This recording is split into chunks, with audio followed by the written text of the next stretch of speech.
Complexities turn to ban.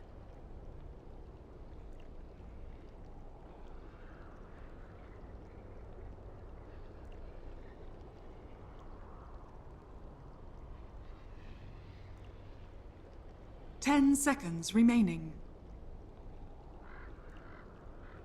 5 seconds remaining.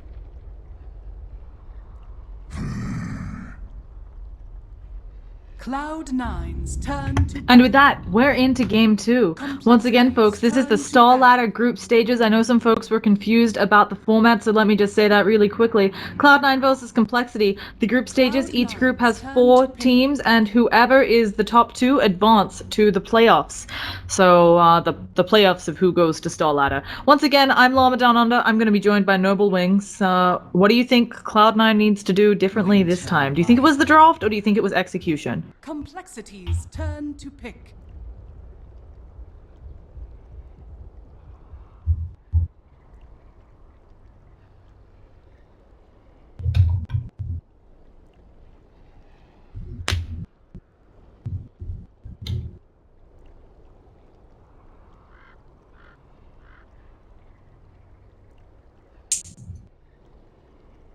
Ten seconds remaining. 5 seconds remaining. Reserve time.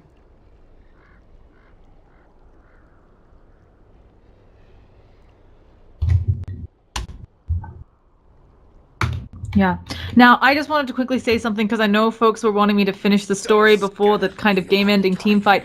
All I was saying is that apparently Vlad doesn't speak English, and of course Zizzy is from Mexico, and so Swindles was making a joke that they don't have a great way of communicating with each other. So instead what they do is they just ping furiously on the map instead of actually talking to each other about what to do, which is especially funny to see because you can kind of see their pings in-game, but I just assumed they were pointing things out. But when they were playing the IO Tiny combo, there would be these kind of strange pings, and apparently that's just how they're like. Vlad will be like, yeah, I'm pinging here, we're doing it, and Zizzy will be like, nah, I don't want to, but Vlad's like, no, we're going in, you don't have a choice because I'm the IO. So I just thought that was really funny to hear teams trying to work with players despite language barriers. But we have a draft on our hands! Ancient Apparition, I love this hero. Oh, I love the Snow Cone. How do you feel about Wyvern AA on the same team?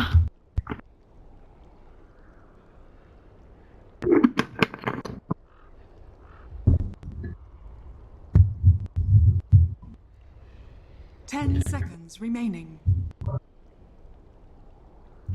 Yeah. Now, something else I love about this is, with Winter's Curse, it reduces the damage taken by people attacking the cursed unit by 70%, but with AA Blast, albeit this isn't going to take effect until it's leveled higher, you of course still get the Frostbite proc. So it's not one of those spells, you know, it's not like when you hit a Sonic Wave and everybody's actually Winter's Cursed and it reduces the damage so much, you're still getting that fantastic debuff.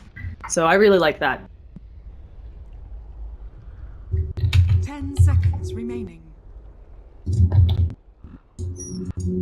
5 seconds remaining. Yeah.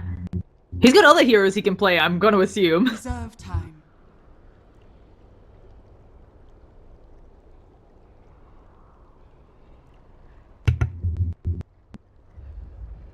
Yeah. Oh. I don't know, I was just really impressed, as you said, the Cold Embraces, that saved them the game in a number of places. Like, Zizzy should have died in a couple of places, and he was just A-okay. So, happens to the best of us, though. And yeah, we're going to be seeing Templar Assassin Band out, and then also Windrunner again. I feel like that's kind of interesting. Remaining. Yeah, how come? 5 seconds remaining.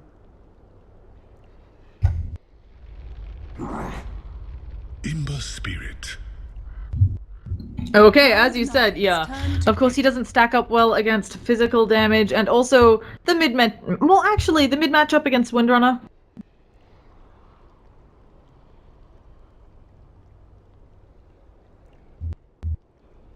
Yeah. Ritsu is really good on it. I will pull up the stats in a second, but I do believe they had a 70% win rate. Oh yeah, series is not what I wanted. On Cloud9 on the Ember Spirit this catch. So yeah, they have a 71% win rate on that hero. So yeah, it's a comfort hero for Cloud9 to say the Reserve least. time.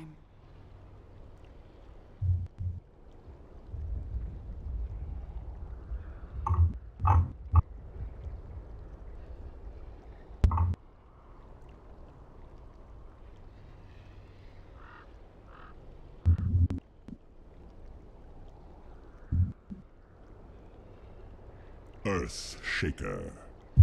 Yeah. Now, Complexities turn to pain. oh, I love this announcer. She speaks all the time now. Sorry, it used to be, I swear, she would only speak like randomly, and now I get to hear her all the time. I like that. Either way, Earthshaker, offlane Earthshaker for Cloud9. Let's see if they can do as well on it. I'm sure MSS very familiar with this hero. I would not to put down Swindles, but he himself admitted he's new to the offlane, and so I think MSS being the more experienced offlaner here, I'm expecting big 10 things from him on this seconds Earthshaker. 5 seconds remaining. Yeah. So. Yeah, this is the Wyvern counter, I think. You know, I'm not a huge fan of it because I feel like it doesn't do enough. Although, with the way Complexity is laning, I'm assuming that this Tusk Undying, that's the, like, hell lane to put against your opponent's safe lane carry. And then they're trying to make sure they have a strong Zona on the off lane. Also for the... Yep. 10 seconds remaining. 5 seconds remaining. Reserve time. Oh, and folks have pointed out I'm really smart. They're banning like Chessie's heroes. That's what both the Windrunner and the Quap were most likely. Just not wanting to deal with Chessie's lineup. I am not as experienced on the Chessie knowledge. I feel like that could have been phrased much better. Which is...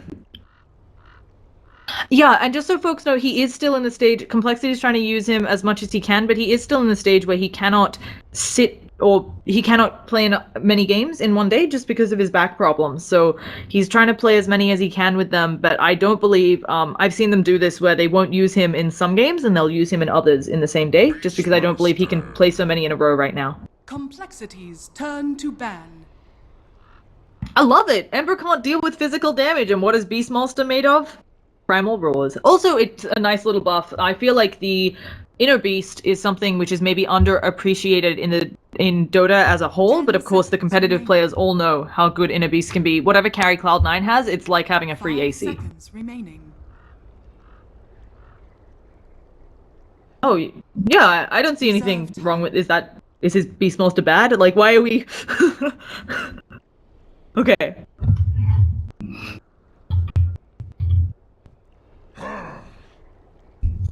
He's been getting some more action recently. I've seen Monkey Business run it a few times, having No Tail play it in the small amount of Dota I do get to catch when I'm not casting myself, and a Huskar ban out.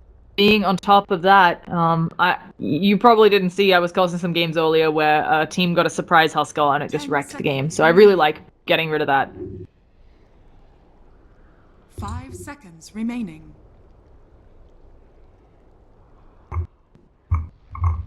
Reserve time. Yeah, so either way, also maybe they need to watch out for an alchemist, but I really doubt we're gonna see that come out here. I think that Cloud9 doesn't probably want such a Complexities turn to not high damage output hero. I don't know, and it would be their safe lane.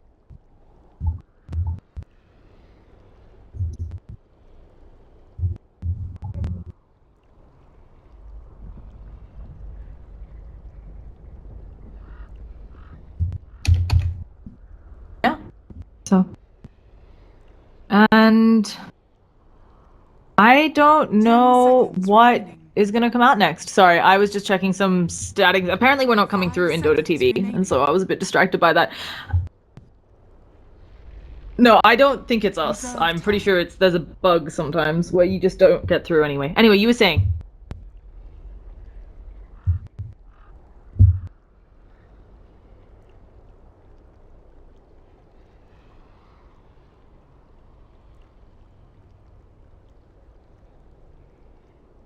Yeah.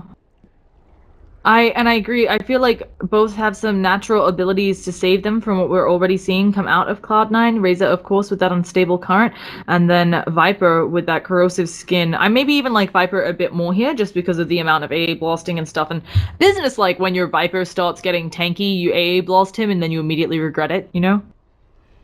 So.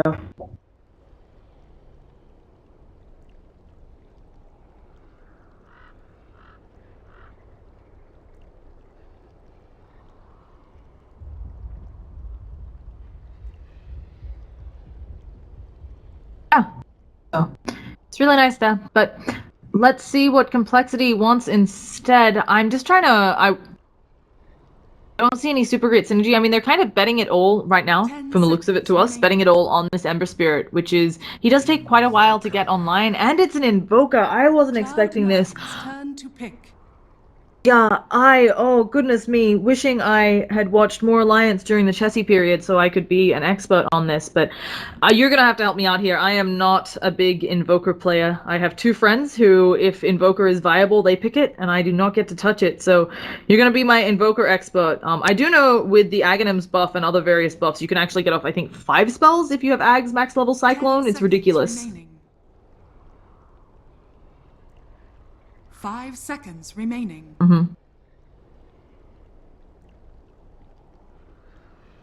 Reserve time.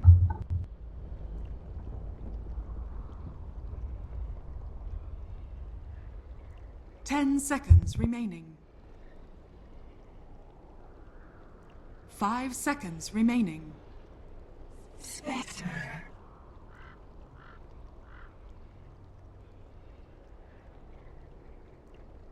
Yeah, this is another hero I've seen Ritsu do really well on, but at the same time, I don't know if it's going to do so well against something like an Invoker, which is very comfortable, coming into your lane, doing a bit of Ghost Walk in action, getting a gank on you. So, and also AA doesn't have this. I love AA. He's one of my favorite heroes. I find if you want easy MMR, you play AA, but I think that it's problematic here because he doesn't have the strongest of laning presences. Like, yes, Chilling Touch means that you can be very aggressive, but your Cold Feet doesn't proc unless you have some help. Maybe Arctic Bone can do that. And you're not a fantastic Zona or anything because of the long cooldown on... Oh, goodness. So the long cooldown on Chilling Touch. Yeah. Prepare for battle. Oh, you see, MSS TP'd bottom right away, just like last game. Yeah. Swindle did the same play. Yeah. Cheaper TP is making this super, super viable. And my mic, at least I know, is on in Dota TV. I don't know about yours, but I'm assuming it is, and that we're just having reborn issues. We can blame the patch, actually, since one just dropped. How excellent for us. Yeah, my friend told me, like, messaged me saying it was on, so we should be good. Yeah, then we're good. We're perfect. My mouse is glowing strange colors. I didn't know it did that. Anyway, let's get into it. Just looking at these two lineups, I think we can say that it looks like C9. They have the super late game. Your Razor's gonna, your Spectre's gonna get buffed up. But at the same time, I don't know if you're making it there. An Ember and Invoker are no slouches in a late game either. Yeah, Ember is one of the best late game heroes. He's underrated, but he split pushes really well. You can't really catch him out. If he gets Lincolns, like, you can maybe fissure to roar, but besides that, it's going to be really difficult to kill him. And his damage output late game is one of the, I think, the best in the game, with Sleight of Fist and Battle Furies. Yes, also if you have good RNG. So. Yeah, the only thing though is he doesn't do single target damage against Spectre, so it's going to be a little difficult to kill him in the late game. And he may be feeling this game forced into something like a BKB, although probably, this game is actually awful. He probably wants the Lincolns. Yeah, you have to go Lincolns versus all their single target. Yeah, it sucks that you have to go Lincolns as well, because there's all this Earthshaker shit where you want a BKB, but you can't go BKB and Lincolns. You want to build Glass Cannon as an Ember Spirit, and this game is going to be rough for that, because you got AA Ice Blast, you got all of the toolkit of Earthshaker, you got Winter's Curse and Primal Roar, so get wrecked. Yeah, on Ember, you want to avoid BKB and Lincolns if you can. Lincolns is considered pretty good on him now. I see a lot of Ember pick it up versus even teams that don't have a lot of single target, because it makes you be able to split push with no risk to yourself. But especially versus Winter Wyvern ult, Beastmaster ult, all these ultimates are going to be really, really bad versus Lincolns. Yeah. I am now a little bit afraid for Ember, and of course the Winter's Curse is something where Ember's going to take a while to get that Lincoln's up. Wyvern can certainly help run a gank train on him with the Winter's Curse. You can use Arctic Burn to get into a good position. But either way, we've got a game on our hands. This is game 2 between Complexity and Cloud9. Complexity is up 1 game, and now we get to see the Invoker mid matchup. Now, Invoker traditionally loses mid matchups, but oh my goodness, he went Exort. I have not seen a competitive Exort Invoker yet. It's All a lot I get better is this cross pack. wax. But it's harder, I thought. A lot harder. You have to hit shit like Sunstrike. Well, like I said earlier in the draft, it's gonna be really easy to hit Sunstrikes with Winter Wyvern setting up his own teammates a lot of the time. And along with that, you have Dusk, you have to set things up with Ice Shards and Snowball. And it is kind of reliant, but Sunstrike isn't the only spell he has. What you can do is you can still get Cold Snap and Forge Spirits are going to be really effective for pushing with Undying. 100%. And Z-Freak just landing a really, really good Ice Shards that made the creeps hit the Wyvern for a while. Just the little things making SVG's lane a little bit more difficult. But Zizzy getting a lot of farm on bottom. MSS not going to have the hardest of times. He'll be in experience range, I think, the whole time. But if he's out of line, he could take a lot of damage from Zizzy. But vice versa too, right? Because if he maxes Enchant Totem on the Earthshaker, which I don't expect, but you can do it, and then go toe-to-toe with an Ember. Yeah, he's waiting. MSS, he's skilled 1 Enchant Totem now, but he still doesn't. He needs to go at least 1 in Aftershock, so it's going to limit his damage until like level 4 or 5. Yeah, that happens, but still exciting to see. Z-Freak going off to protect the rune. I don't know if they can actually go for this though, and yeah, Z-Freak realizing it would be the danger zone, or a bad spot for him if they went for it.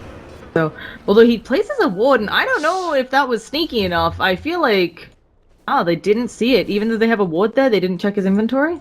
I guess not. Maybe they also just didn't ping it. They might know, and they just said it verbally, right? That always happens. This is going to be an easy lane for Ember Spirit though, and so it's going to depend on how well Vitsu is able to farm his lane. He looks to be doing okay right now. He's top of the net worth besides Invoker, so as long as he's able to stay farming and he doesn't get ganked or killed right off, he'll be fine. Yeah, and they're trying to run this hell lane against him, but they're really having a hard time getting the levels. This Tusk Undying lane, it's not scary until it has more levels, so I think it's a bit of a problem. You need at least 2 and probably more. Swindle actually hasn't skilled Tombstone or Soul Rip yet. Yeah, he's waiting to see if he needs it, because if you need to save someone with Soul Rip, it's really useful. And Tombstone at level 1 is actually really bad now with the new patch. Yeah. It scales better into the late game technically, but it is sucky early now. Not sucky. It's just not as good as it used to be. Well, it used to be though that supports couldn't kill it because they had no physical damage, but now supports can kill it really quickly. Even at level 4, it's only 7 attacks.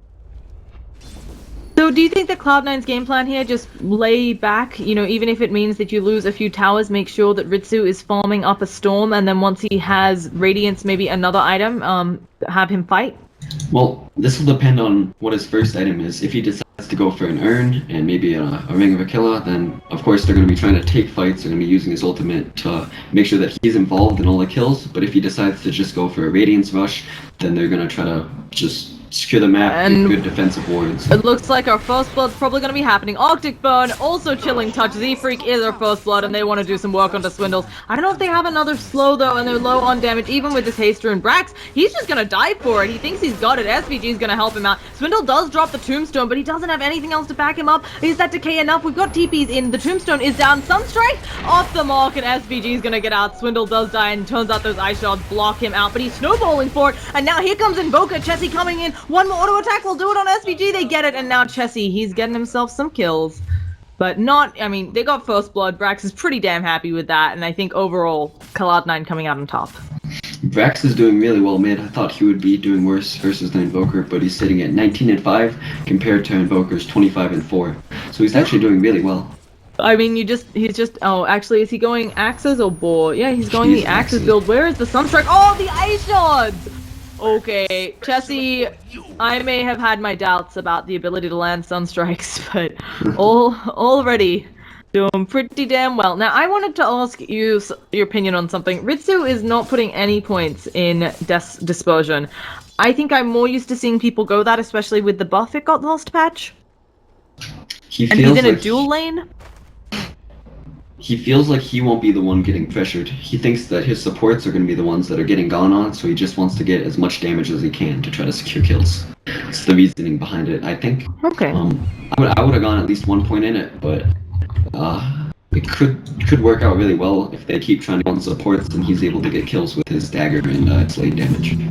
Yeah.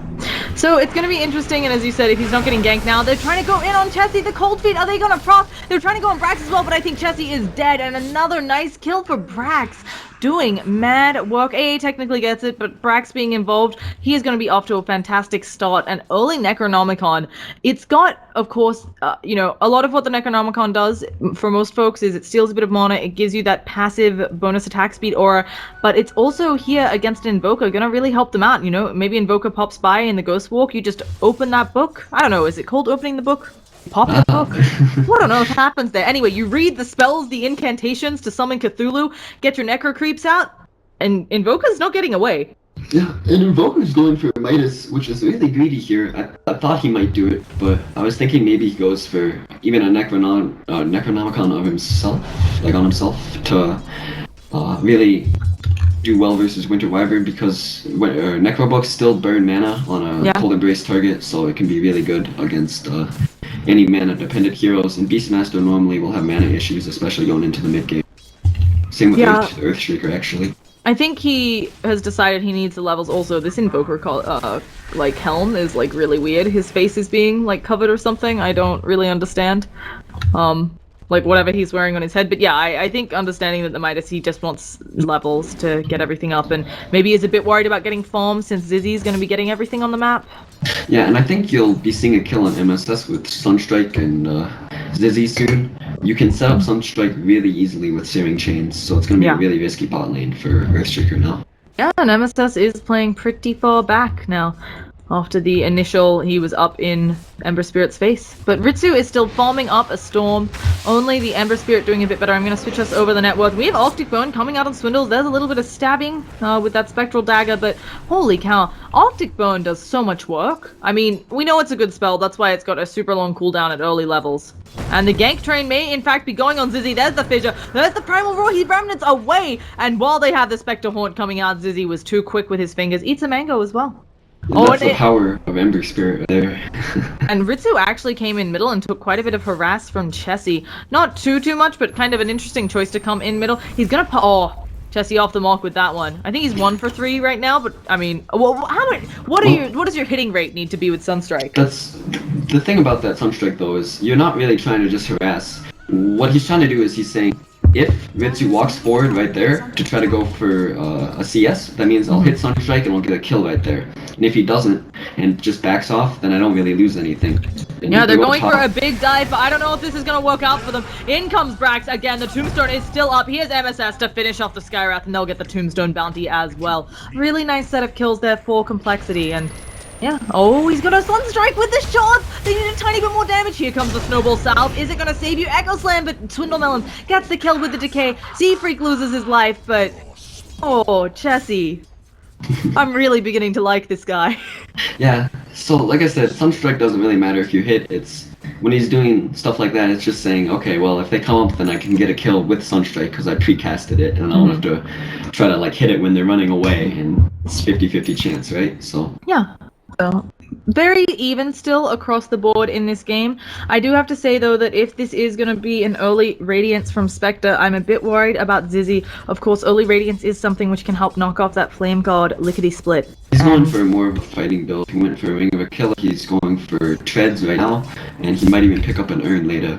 So you won't see a Radiance that quickly. It might come around the 20-minute mark, but you won't be seeing any 15-16-minute Radiance from him. Still always a good item, it feels like. Just does so much damage in an AoE, and also with Tusk on the opposing team, who might be getting a Blink Dagger at some point to save teammates, could certainly help to disable that. Although bottom lane, what are you guys doing? They almost get a kill. They actually dropped the Tombstone, and now A is gonna work on it. SVG kind of wants the Lost Hit or something, but yeah, the tower's got it. He heals it up. Nice soul rip. Just Swindle being a pain. Actually misses SVG there, so... we have nobody top all of a sudden and 3 mid. Did they smoke this? I think they're just trying to get middle tower. Is under attack. And Sky and Tusk are rotating back mid to try to secure this tower for sure. So, it's suddenly a tower that gives a lot of map vision, but I don't know how... Well, I mean, it will help them set up ganks on Spectre a bit more easily, right? Yeah, and one thing, they do have a good ward behind the tower, so they just saw Ember Spirit's rotation to the top lane for sure. Yeah. They saw his invis too, so That's they know he a has super early ward. When did that come out? I don't know. I think it was when they were diving the tower to try to, with Brax Hasteman earlier, because it's almost done and down. Really nice of them to place that, and apparently I am still online. I will fix that. We have a smoke coming out, as I'm desperately trying to manage 2 things at once. There we go. No more. Oh gosh.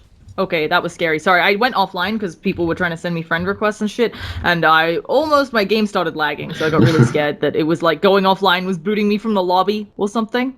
Reborn, please. Ritsu smells this gank coming a mile away, even with the invis that was on Zizzy, and so Yeah. we know Seagal there. Well, they do have a good ward behind the tower. Both teams have wards behind the tier 1 up there, so... Can they catch him? They do have the snowball. They land the ice shard that's coming out, but Ritsu can just spectral dagger across that, so they have deterred some of his farm. Unfortunately, the kill would be nicer. And Ember went for a fighting build. Normally you see bots nowadays on Ember to split push, to farm the map, but he went for treads, which is kind of, I'm gonna 5-man with my team and try to get kills that way. I like it, I understand. Oh, Swindlemelon's taking a lot of damage. Fissure to help set up the cold feet. They don't even need it. Haunt in as well. Splinter Blast doing good work, and now they're gonna probably just trade towers here. Chessie might be able to get the mid one as well, though. What are our towers? Top tower is pretty full of health, and bottom tower is too, so it looks like they're coming back to stop Chessie from pushing that mid lane. I don't think... I think you try to contest top.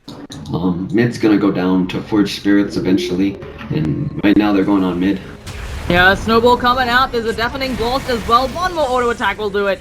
Oh, so a nice little play there. And they were probably going to get this tower. There is a glyph, and they're TPing down bottom. There's action here as well. Searing Chains does latch on Ritsu. He's going for the big remnant bomb. Ritsu's trying to TP out, though. Sunstrike, not enough damage. Ritsu gets out by the skin of his teeth, and now it looks like there's a Z-Freak in trouble. Echo Slam to finish him off. And Skyrath Vlad wants to do something, but I don't know if he's in the right spot. He's actually caught between 2 heroes. MSS has no mana, though, so perhaps Chessie could help out here, but Chessie also a bit low, so... That was really good for complexity, although they still lost the Tusk. They got 2 towers, both the tier 1 mid and the tier 1 top, and they got a tower deny on bottom. So I didn't quite catch the deny. To C9, yeah. I think Undying denied it. Well played. So Undying also going for early Gaudy. Oh, Brax is going down, takes way too much damage, and this game is significantly faster paced than the last one, to say the least. Well, they really want that Necro Creep. Oh yeah, snowball it, Z-Freak. That's gonna be good for him. Getting some farm. Yeah, nice pick on Brax as well, since he was the one farming up a storm on the C9 lineup, and now Chessie firmly in control of the net worth. Chot. Oh, that's what switches. Oh, but Jesus, as I'm taking a look around at what switches stuff around, we have Invoker getting... Okay, I can't even be blamed for that. That was a Sunstrike. Yeah, no, that was Ember Spirit set up chains on him, so you get a free Sunstrike. Yeah, I'm not even mad at myself for missing that one. I was trying to quickly show us heroes amounts of gold they're saving up. Actually, there's a lot saved up on Invoker. I don't know if he might be thinking of a blink for more positioning, or if this is just Necrobook business.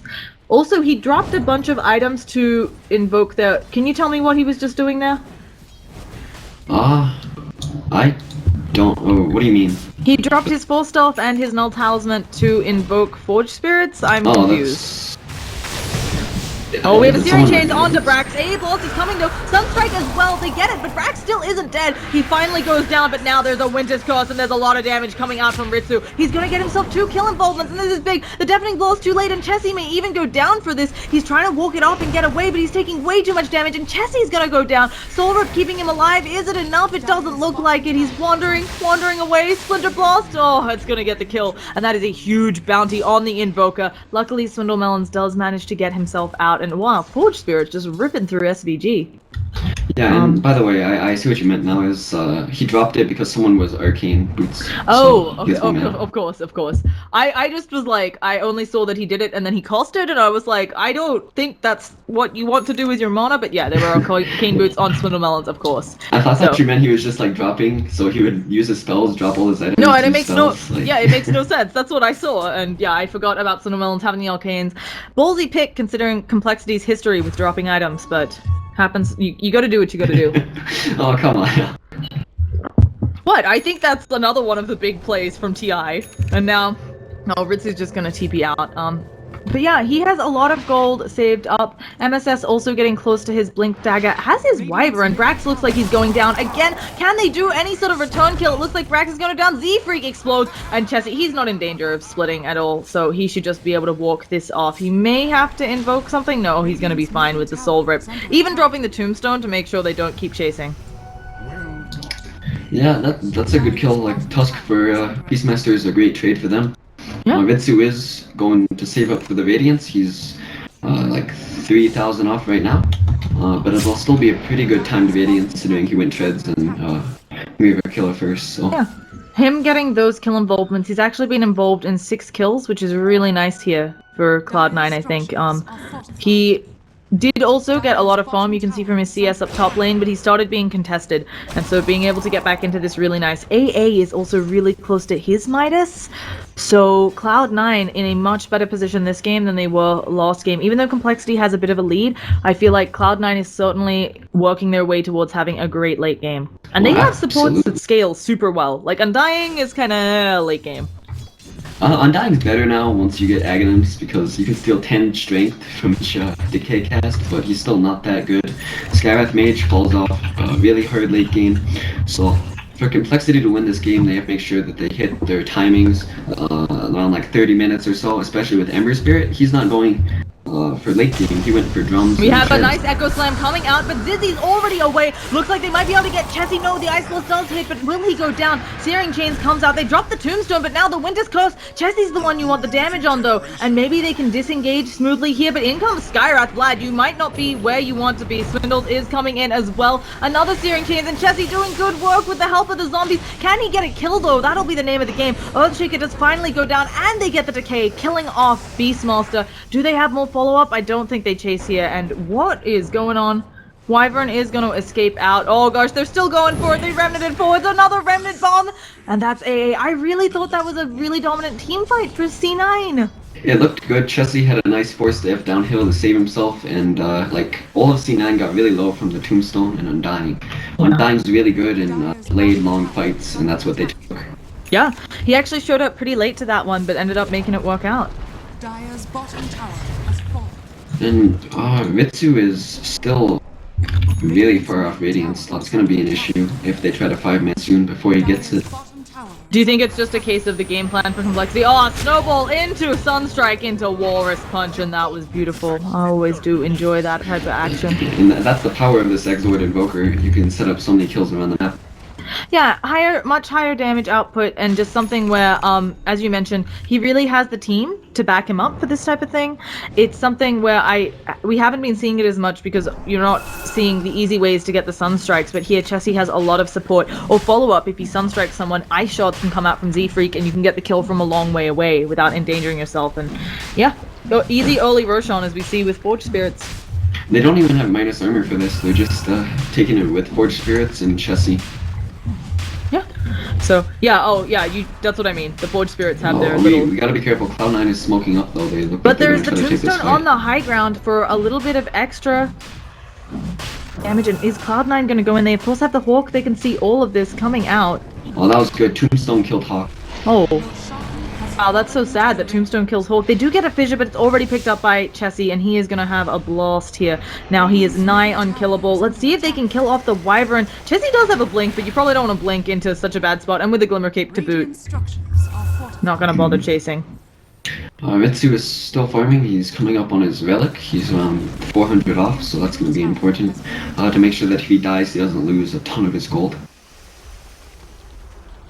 And, yeah, what I meant is... the Forge Spirits do minus armor. That's what I meant on Verse. They don't do it on Verse. They don't do it on Verse. Oh gosh, No. this is my lack of Invoker knowledge showing. I should have just played that one off cool and made it look like I knew what I was talking about. Also, I've tried the, there we go, we got a nice little Ice Blast. Doesn't actually end up hitting Chessie. I try not to do the act like I'm right strat, which I think sometimes I see folks doing in games I play. But yeah, as you said, I didn't know they didn't hit Roshan. I'm pretty sure they don't because they've never done it for me. And when I checked, yeah, no, and I Roshan's checked his debuffs. He didn't have the debuff on him. He only had the zombies. So I think you're right, and I just learn something new every day, folks. Now we've got a little bit of an ult. Let's see if there's any follow-up, though. It doesn't look like it. So a haunt that was just kind of used as. It's unfortunate for two reasons, right? He won't have it for something else, even though I do believe he just got the relic. That was a miscommunication, I think. He thought MSS was going to blink Echo, and he tried to hunt, but MSS decided that it was a bad fight. Yeah. So I also think it's unfortunate, of course, because now he doesn't have an escape mechanism, which is part of why he has to play so safe. Complexity are going to probably push down top now that it's on cooldown for 80 seconds, and at this point they probably have his ultimate timed, so they'll know exactly when it will be up. And they've been playing both of these games that we've seen. They seem to have a game plan, just stick to it, and really executing it well. I'm not quite sure what is. This seems like a very different Cloud9 than the ones we've been seeing win all of the qualifiers and so on. They've been slumping recently, at least what I've seen and heard, but I still thought they were going to be strong, but Complexity is just showing that. Oh, we have a very dead Zizzy. Can he get away here? He's got Ice Balls ticking on him. I don't think it's enough. It's not. He's fine. Yep. It's Echo down too. Yeah. It's going to be really important. And Ritsu. This is... Will they catch him? They will have a Snowball Walrus Punch. He does manage to use that, but Walrus Punch, Sunstrike as well. He does manage to dodge it, but now there is the Mystic Flare, which he walks right into, and that is a dead Spectre for you. When teams have slumps like these, do you think it's just the natural progression? You win a bunch, maybe you get into a bit of a rut, people figure out your playstyle because you're the team to beat? Or, you know, do you think it's actually indicative of a larger problem? I think it's just people are starting to realize how they play. They were really strong when the patch came out because I think they figured out the patch maybe a little better than other teams, and that was also the same for like E-Wolves. They were really strong when the patch came out because they were picking Slurter Dazzle, I think one of the first teams to do it, and other teams hadn't realized how like strong Slurter was and stuff like that. I think they'll still be a strong team coming up into the Frankfurt Major and those types of games. We'll see how they like recover, but like the game isn't over right now. They could still bring it back. There's a lot of game to go. We're only 23 minutes in, and we have a high ground siege though coming out of Complexity. They should be able to do some good damage with all of their units to this tower. I don't know if they'll successfully siege unless they get a pick off here, which feels like C9 would have to make a mistake. And actually Chessie taking a lot of damage. Of course he has Aegis, but you don't want to just use it, you know, you don't want to go down to a Wyvern. But now Brax in return taking a lot. It's really difficult to push this tower versus Wyvern, Beastmaster, Earthshaker, AA. Yeah.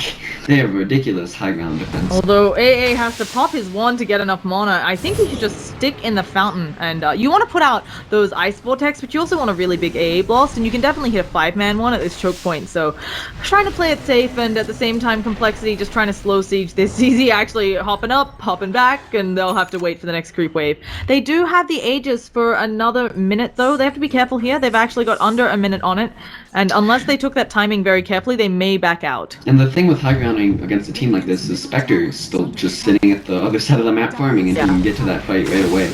And that's the thing with high grounding versus a Spectre team. Oh, SVG is gonna take the Sunstrike again. Chessie's walking it out, has a Splinter Blast thrown at him, which isn't maybe the best way to use it, and they're probably gonna back out on this one, deciding that they're too close to the Aegis's die time and reclamation time. My apologies, folks.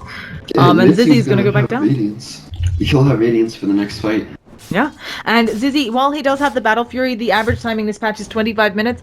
He does have it a bit earlier, but he doesn't have a damage item yet. And while Spectre's Haunt will give them a lot of illusions, Radiance looking better than the output damage from the Ember right now.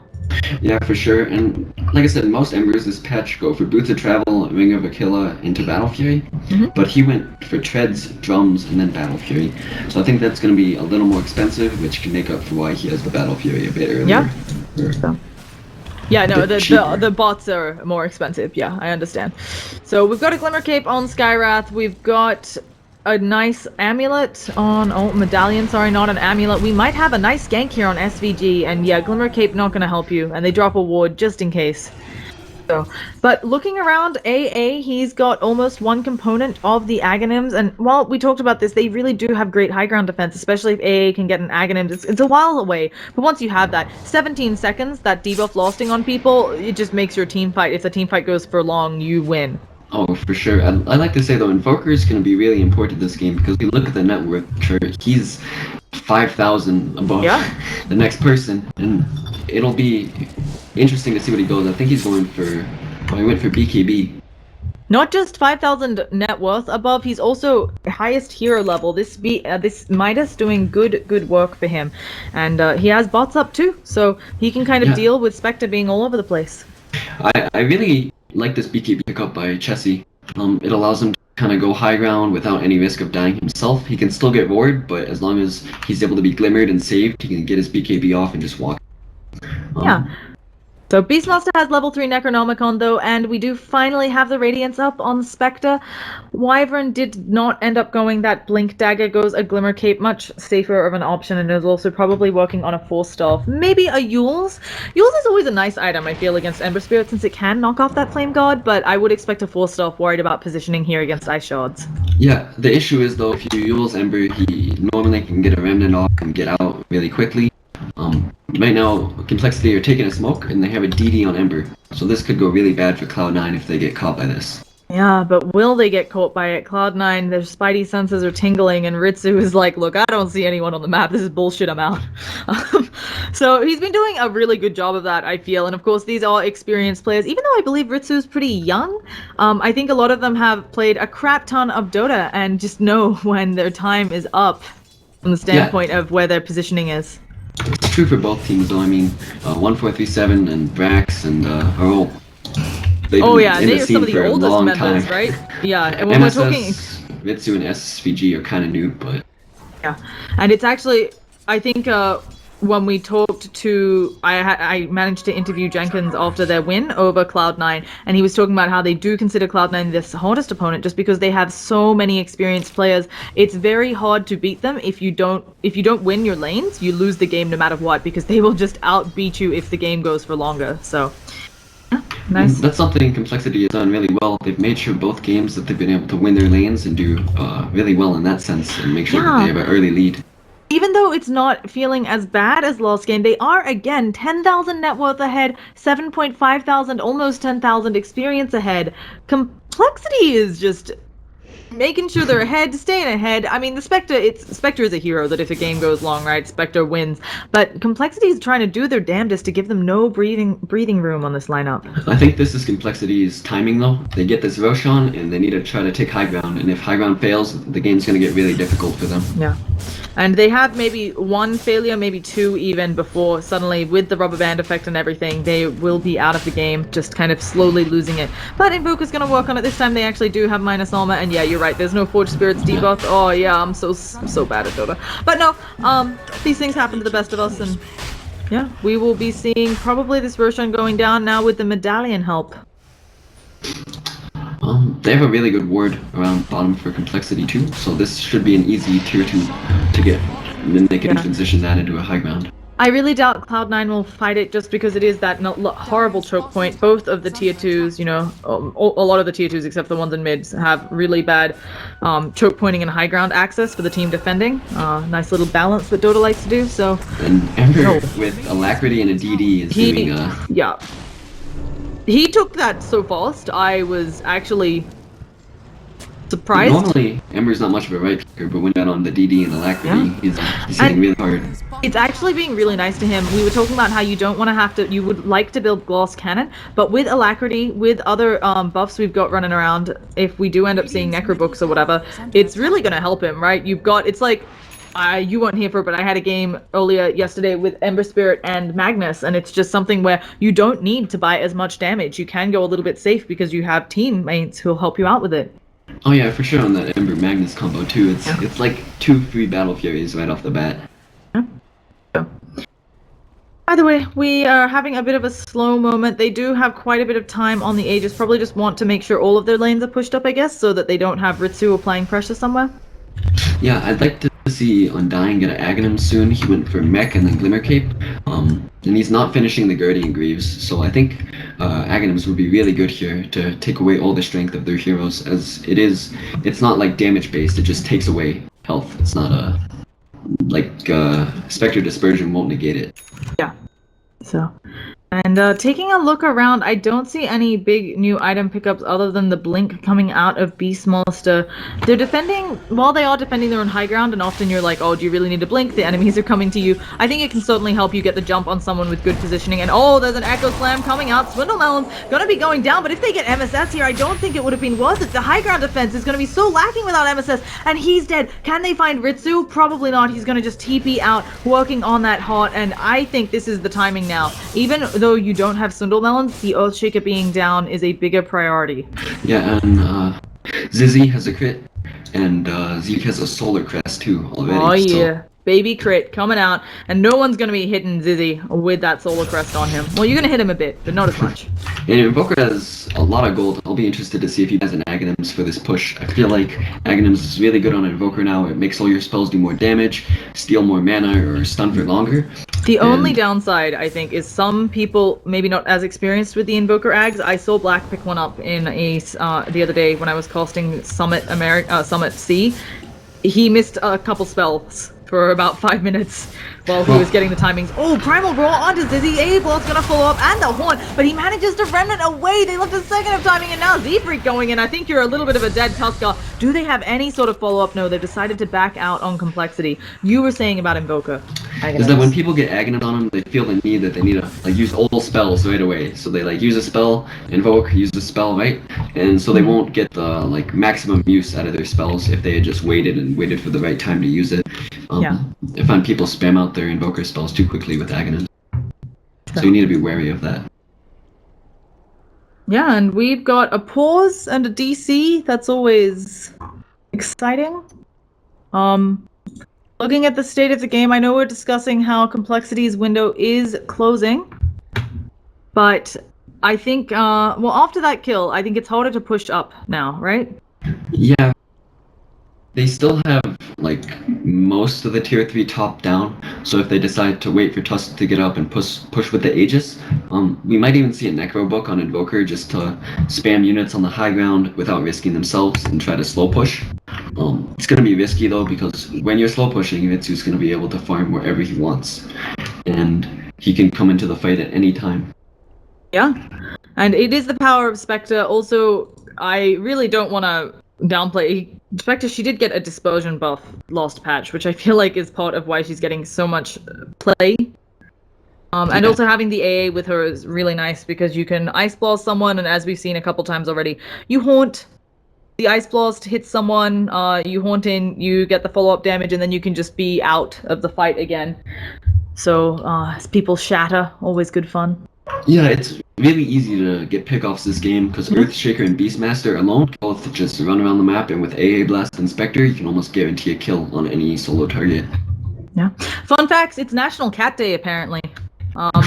Do you think Tusk should maybe be doing a little bit better since it's National Cat? Is he a polar bear or a cat? He kind of looks like a cat. He's not a cat. What? He's not I think he's a cat. I'm pretty sure he's a cat. There's no way he's a cat. I'm a cat expert as a llama. I have a degree in other animals, so I know he's a cat. How about Beastmaster? The boar kind of looks like a cat, a really ugly cat. You're just saying animals. I'm reaching. I am reaching. Yes, I am reaching really hard. Next, you're gonna be like Beastmaster's hawk looks like a cat. So it's a cat too. He's kind of like a cow cat. You know, the famous moo meow that you see sometimes. He's actually got a really huge nose. Yeah, that happens to some of us.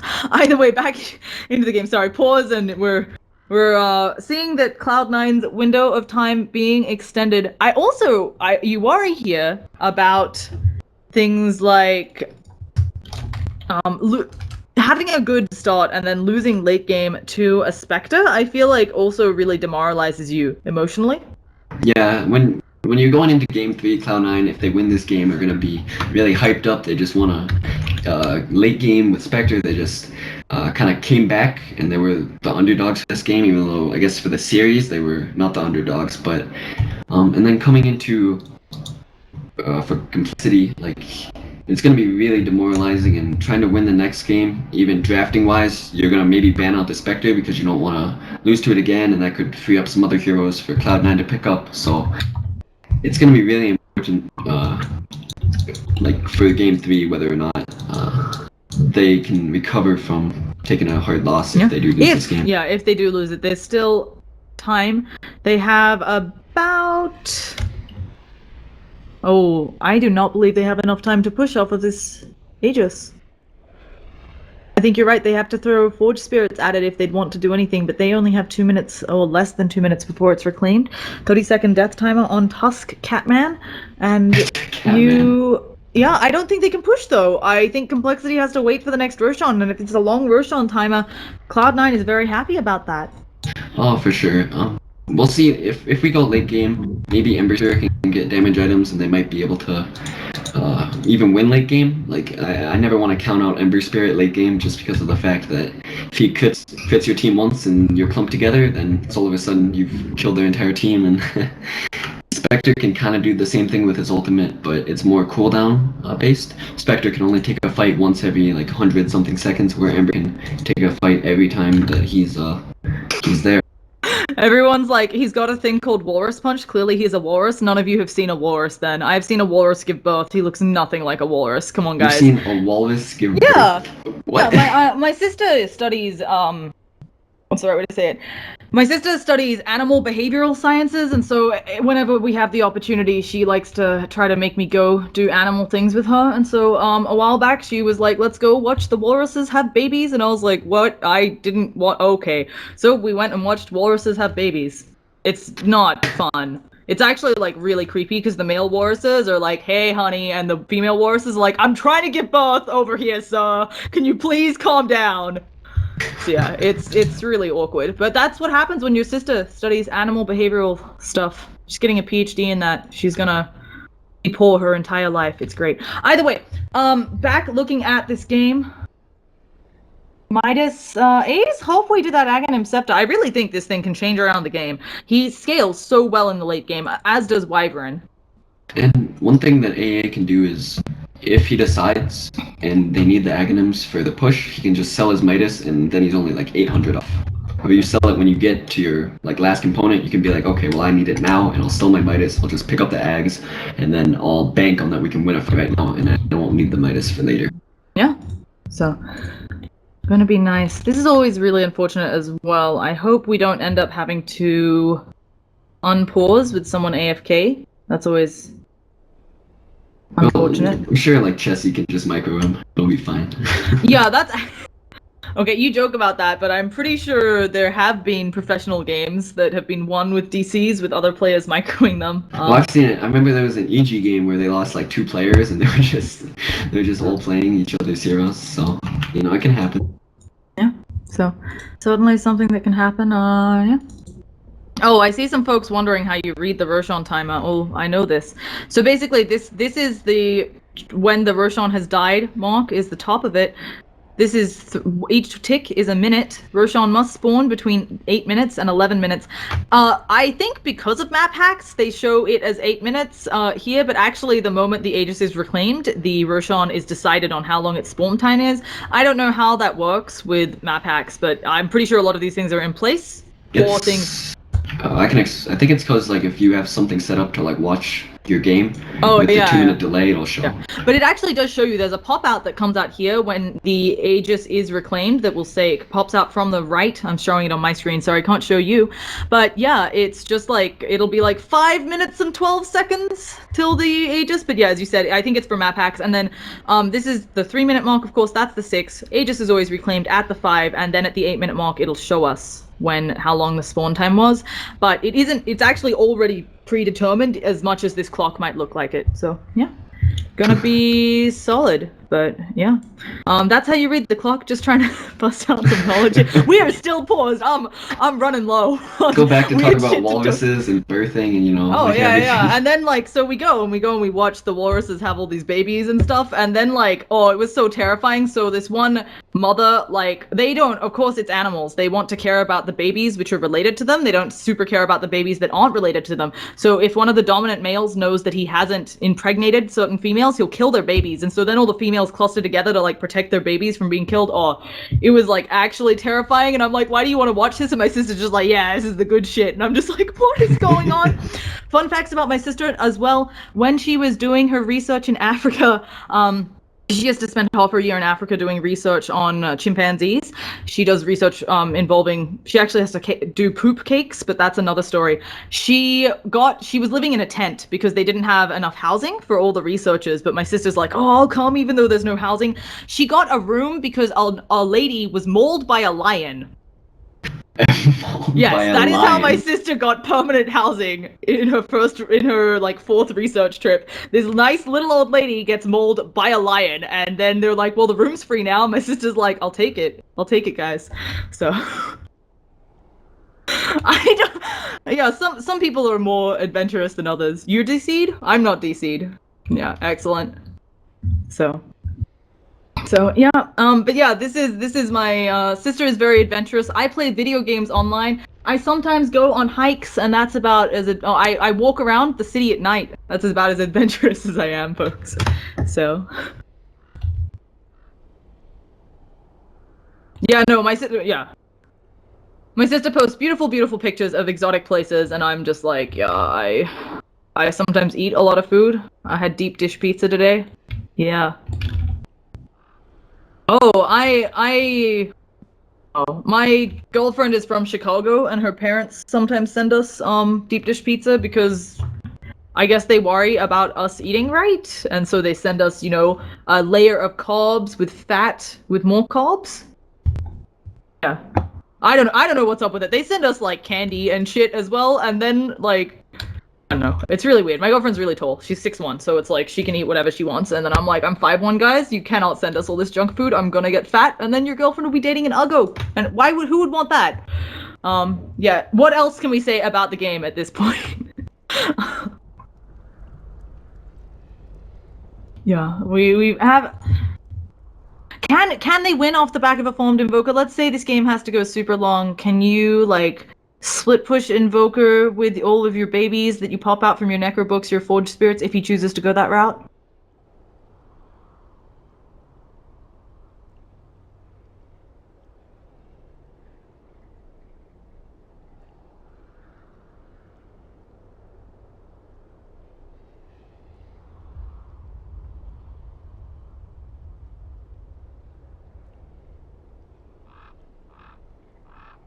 Yeah.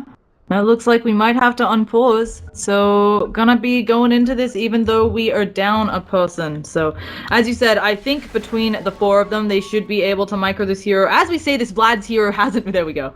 Yeah, they ping it out. They're like, Vlad's not moving. Maybe nobody's on this. But we're back into it.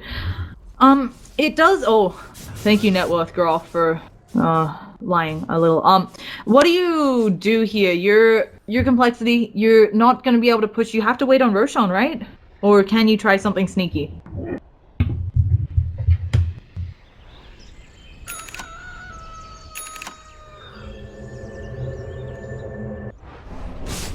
Yeah.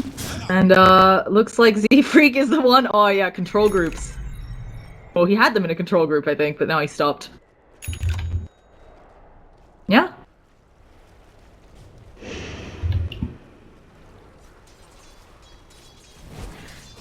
Yeah.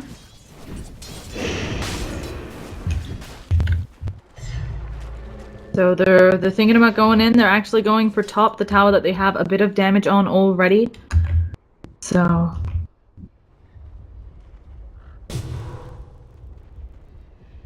yeah. No, 100%. I agree. I think it is time to get rid of some items, make sure you get that Aghanims up because it is such a powerful Aghanims upgrade.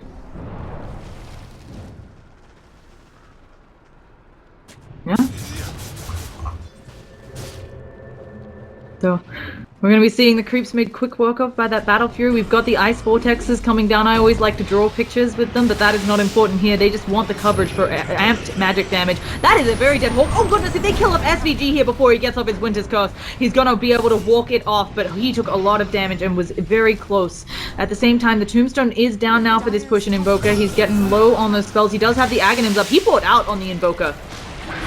Because he's brought out Winter's Curse coming out on him. There is the Haunt as well. Dizzy doing a lot of work to him. A-Boss, he's in the Snowball though. Z-Freak saving his life, but into an immediate Echo Slam. And maybe that wasn't the save that they wanted. Skywrath goes down as well. And Zizzy realizing they need to get the hell out of there. He has an Invis Rune, but he has lost all of his team. And Swindle's slowly falling as well. Disastrous team fight. I thought the Snowball was a save, but it was a death trap.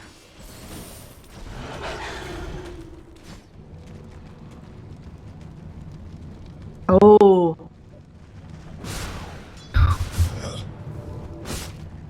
Yeah, and suddenly this game, we're reaching the tipping point. 30 minutes isn't quite there, but I believe at games over like 40 minutes, Spectre has a significantly higher win rate. Ember does have a good one too, but the rest of these heroes for complexity dropping off. Your Mystic Flare isn't so good on a Skywrath as the game progresses. People have Glimmer Capes, people have health, and don't have to worry about it as much. Radiant's middle tower is under attack.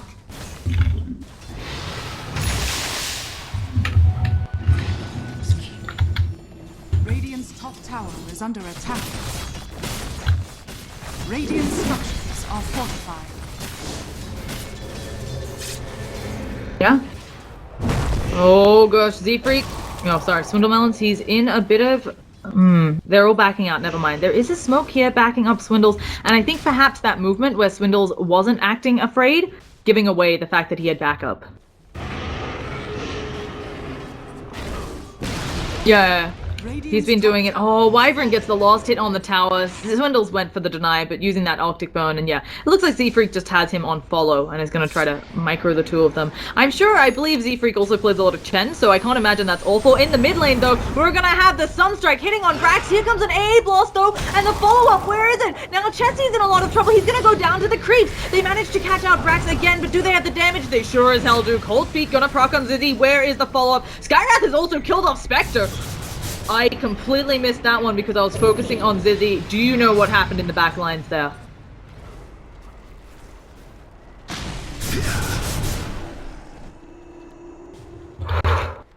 Yeah, and that Walrus Punch from the Catman doing work.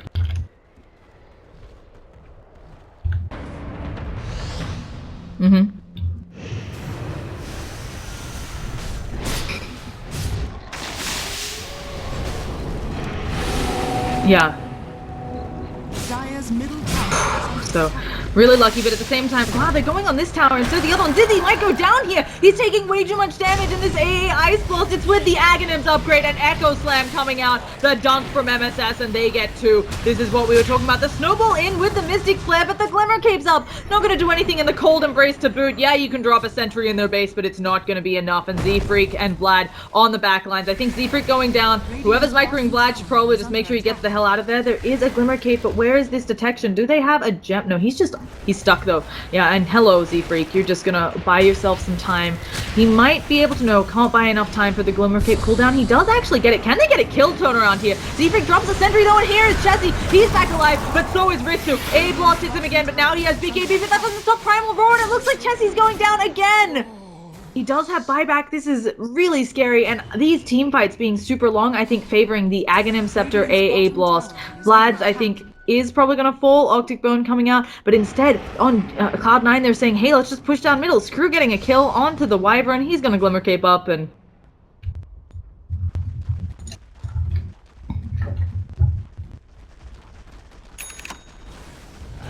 Radiant's middle tower is under attack. Radiant structures are fortified. Yeah, so...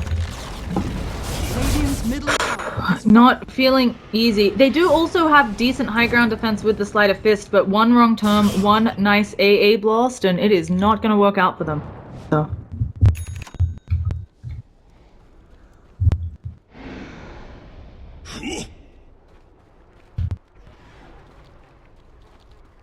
yeah, probably just GG.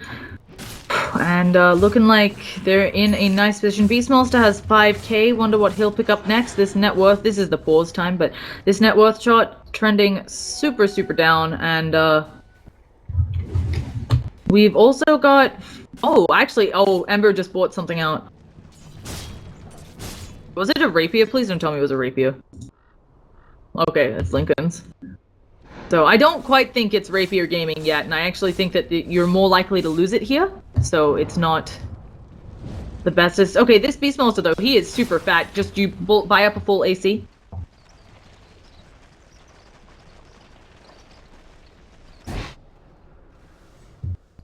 Yeah? No, it sounds great.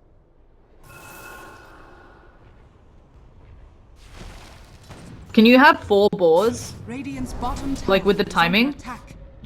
Okay, I mean that's not what you're. Yeah, that's not what you're using it for. But like, yeah, 3 boars, Bottom guys. tower has fallen. That's some. Yeah, it's for the primal roll.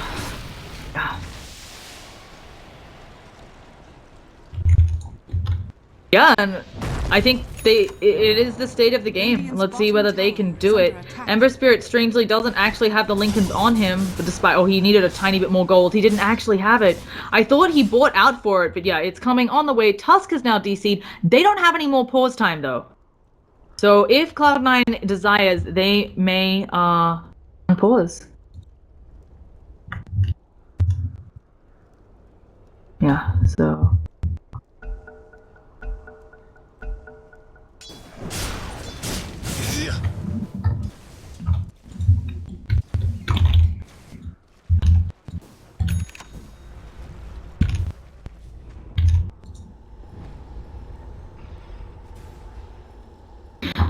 we've got a pipe up on Swindles as well, but it feels like it might be too little too late. Certainly this does help against a lot of what C9 is dishing out. If only they had that a few team fights earlier. And it still went wrong? Oh.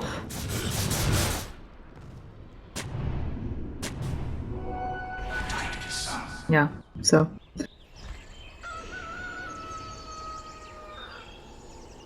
It's got the aura resist though now. It's got auras. Auras. Yeah, not as good. And as you said, apparently not doing nearly enough work. AA now didn't even have to sell stuff because of that team fight, great team fight they had, has AA Blast. I like to see Refresher or Octarine on this guy because I don't think you're often in the team fights, but I do see a lot of players opting for stuff like Glimmer Capes, even Lincolns for their teams, or what's it called? Lotus Orbs.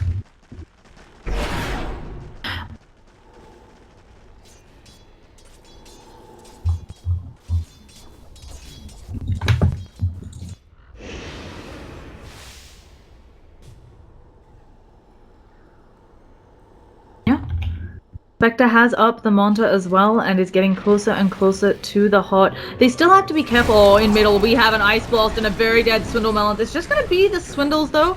I would say if you have anyone getting picked off, you're probably happier that it's Swindles other than other people, like the Invoker, like the Ember, but still a good hero that you don't want to lose. Do they have a gem yet on C9, or are they just thinking the Necro Creeps are enough? They do have a gem onto Wyvern, so Invoker has to be very careful here. I'm sure Chessie has experience playing against teams who have him. And the high ground vision, oh, Chessie's going in, he pops the BKB as well. Can they kill off Braxia before he gets the Primal Roar? He's going to burn down. We have Spectre haunting in, and we have action in the top area, but they've killed off Earthshaker as well. And now Vlad, even though he's burning, this team fight not looking good, but have they caught out Ember Spirit? No, Ember Spirit kills off AA.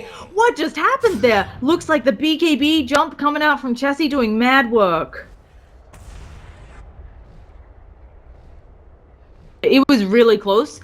He was Glimmer Caped and Searing Chains, and he just burned down to that and the Meteor bits of dot he took.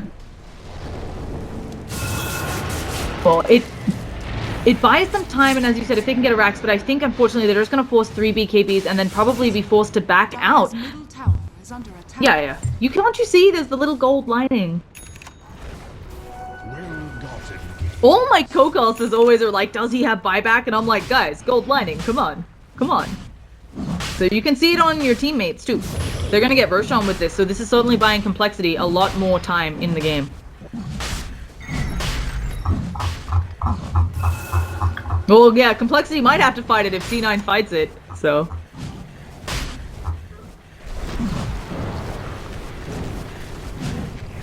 Yeah, they don't go for it. It's going to be finally coming out. Jesse, he's not going to see this arriving, but he's just going to pop Necro or Forge Spirits and let him at it. So, also giving himself some more alacrity, and because he has that Aghanims, he is Cheese Carrier, Ember Spirit has the Aegis. Their time in the game just got extended for complexity.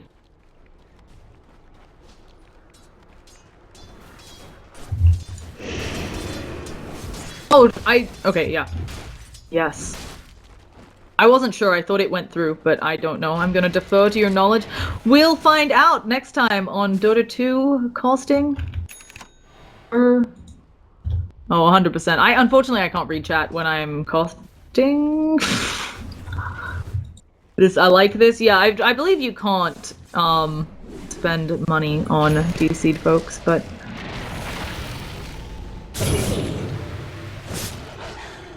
I think because the idea is that this shouldn't be a problem at professional tournaments and LANs and the such, but yeah, if Complexity win here 4v5... Yeah. At the same time, C9 is qualified for a couple of things, so, you know, this could just be practice games. You know, saving strats for TI6 is the meme. Yes, if an NA team will still exist at that point, always a question, so... I have no idea.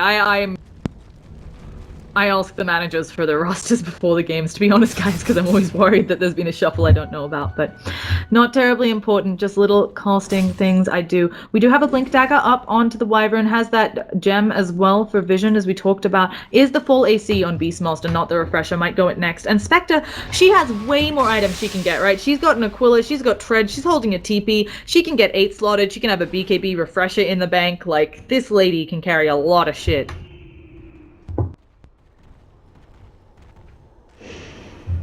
He has been doing this repeatedly, buying out. I feel like at this stage in the game, it's a bit... Like... Do you think it's necessary, though, here? Needing the sheep?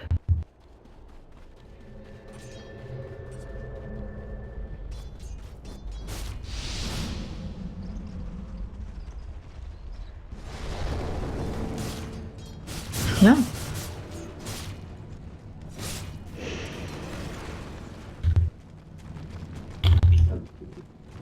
100%, so... I can understand that mentality. I also find it funny, Ember Spirit still rocking a drum with 1 charge. Gotta keep that drum for the value charge. Also still a good item, right? If he has nothing to replace it with. Nice blink away from Chessie. Getting pretty tense. Now this is something that is surprising me a bit. They're kind of pushing all the lanes. I'm a little bit surprised they don't focus one.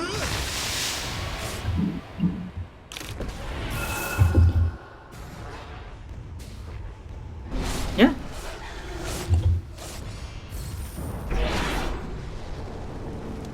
So, doing a really good job up here, as you said. They're chipping away at everything, right? And they bought themselves a bit more time. How long do we have on that Aegis?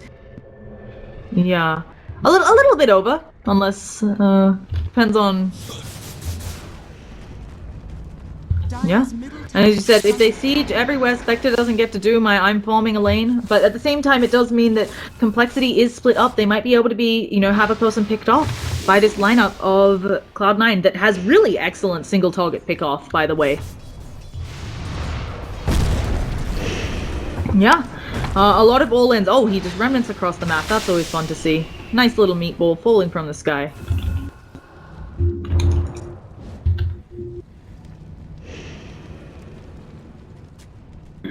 It has that 1 value charge. I also don't know. I'm really not super sure. Yeah. Oh, is he in trouble? But no, he's gonna get out. Why didn't they drop the primal roll there? Okay. Yeah, they're going on Swindle again. He's gonna pop like a balloon. At the same time, though, this means Chessie, you have to pop your glyph, and Chessie, he's not gonna get it with the Forge Spirits, but that tower, it is 1 Chessie blinking into your base away. And now Ritsu is fighting up against Zizzy, but Zizzy is losing this man fight. And I guess it's not a man fight because Spectre's involved, but that is neither here nor there. So we've got a nice EMP. How much mana is it going to take away? At the same time, Vlad going down, DC'd anyway. But now Chessie is taking the Winter's Curse to the face. I think Zizzy has to push her, and Chessie's going to be dead with no buyback.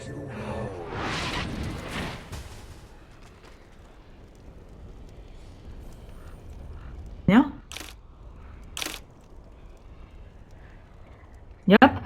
So has to get good crits, has to hope he doesn't make any positioning mistakes on Zizzy. And as you said, he got rid of something else. Where is the MKB?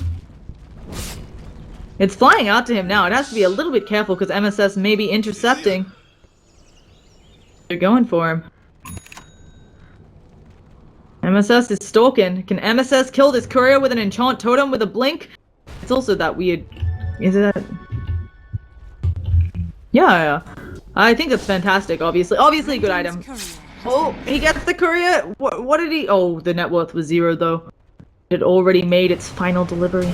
And now they're going in. Can they catch out Ritsu here? They're taking a lot of damage on Z-Freak, but if he locks down Ritsu, it's totally worth it. AA block. Doesn't matter. Z-Freak was already dead, and Zizzy's just going to attack some creeps. At the same time, we have action over on Swindlemelons going down again. I think the Spectre kill okay for these. At the same time, your base is now about to be pushed. They have AC. They have Necro creeps. These towers are going to melt, although Necro creeps on cooldown.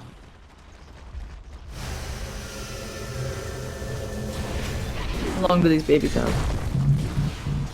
Oh, they're going in on Zizzy now too. He's gonna take a lot of damage. He's gonna manage to slide a fist it off, but holy cow, that was the Aegis gone. He almost went down. They do manage to defend this, but Zizzy didn't get the push, and they forced the buyback out of Tusk. Invoker's back though, going in on 1437, takes an A blast to the face, isn't taking the damage, but has the debuff on him, and his Aegis, his BKB isn't gonna last long enough for that. And now, can Brax escape? He has Hawk Vision. His jukes should be easy, and he gets out.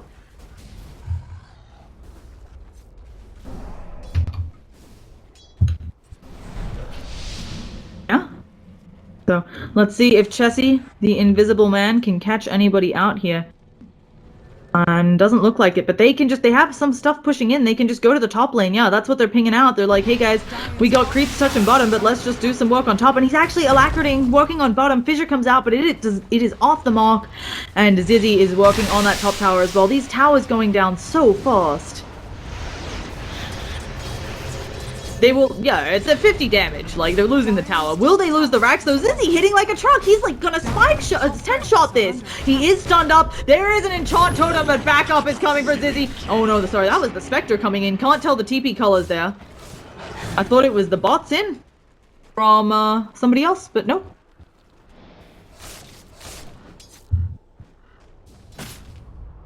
Yes, we're going to have to be horrible, horrible people and slowly spit push. He is back. They have to get him into their Discord.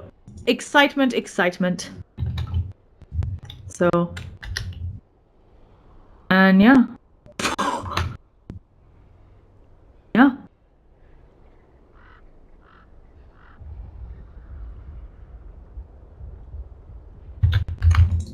Wards, all the wards. You're back now. Can you please buy the wards? We have 3 in stock. We've been waiting for you. Yeah. Yeah, there's actually, I think, a couple of things. That is not what I wanted to open. There are a couple things he can get here. Skarath could pick up a Lotus Orb, I think really nice against the lineup of C9. We haven't talked about it, but popping a Lotus Orb on someone, Wyvern, yeah, he might not mind taking a Winter's Curse onto himself, but it just means you have to be so much more careful about your positioning. I have seen a Lotus Orb being reflected winning people the game because the Wyvern was too close to his teammates. And then you've got Primal Roar as well.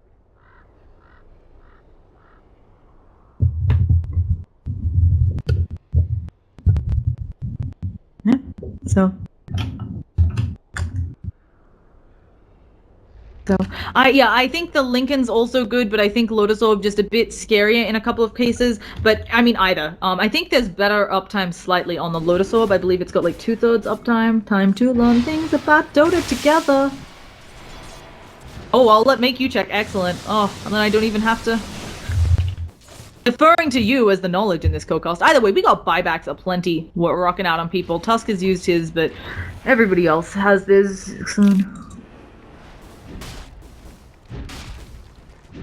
Yeah.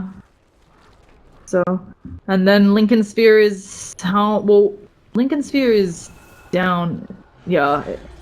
And you can actually just keep popping it on people. As they said, I don't know if you've ever heard, but some people have been asked before, some of the professional players, because you see a lot of them pop it manually. We have a Spectre Horn. It's for bottom. They managed to pick up Invoker. He does have buyback, but that is a long time dead. At the same time, Zizzy is like, hey guys, I hear you have a rack that doesn't regen, and he's going to be going in the Lincoln's procs, and he gets away, getting a bit more damage on that ranged racks. Yeah. You gotta... You know, he's saving. He used the final charge, but now looks like Tusk taking a lot of damage. Z-Freak, he's in the danger zone. Can they stop him? I think they have the auto attacks. The Enchant Totem will do it. So, a couple kills falling the way of C9, and well... Zizzy is?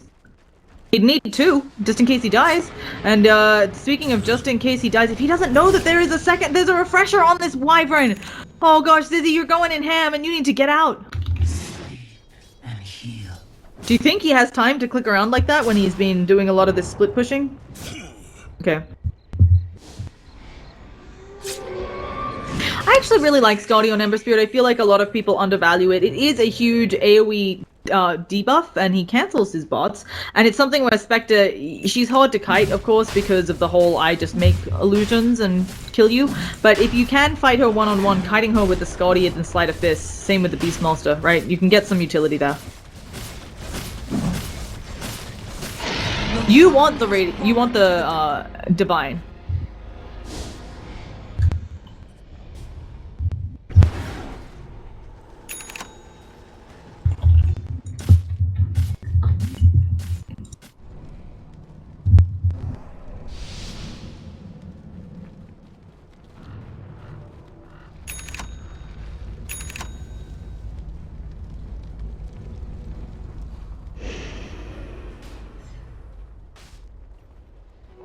Well-gotten gains.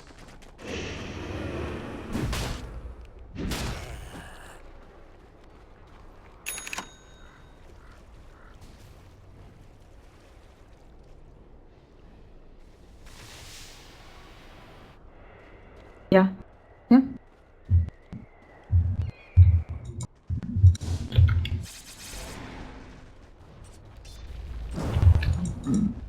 Eight slotted. Yeah. I need a quick fact check on you. I believe that when Lincolns and Lotus Orb are both on a target, how does that proc? Oh, they're catching. Can they catch Ember here? They do have the Primal Roar. They don't manage to catch him. So. I know if you put two Lincolns on someone, like when you apply the debuff to someone, they actually both proc on one spell. Like, you don't proc one then the other. But I don't know about the Lotus Orb Lincolns interaction, and Zizzy is in a really scary position. Welcome to the danger zone. Danger zone. Welcome to the... Oh, he does. But did he leave a remnant down here? No, he didn't. Oh, so all of this work they did being sneaky for nothing. Yeah. So he wants this ranged Rax. They know it'll give them more time in this game, taking some Arctic Bone. Will there be a Haunt out from Ritsu? Misses the Sleight of Fist Searing Chains combo.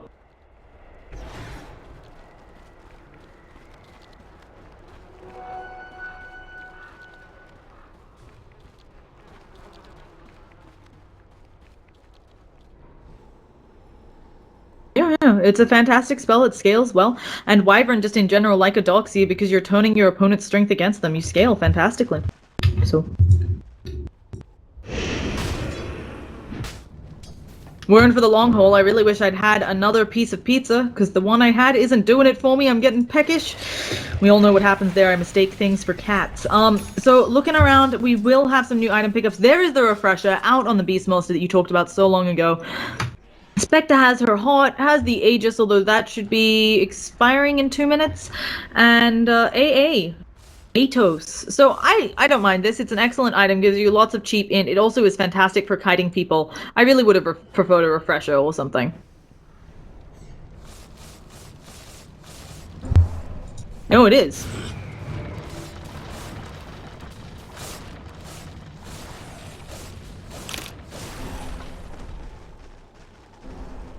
Yep. Yep.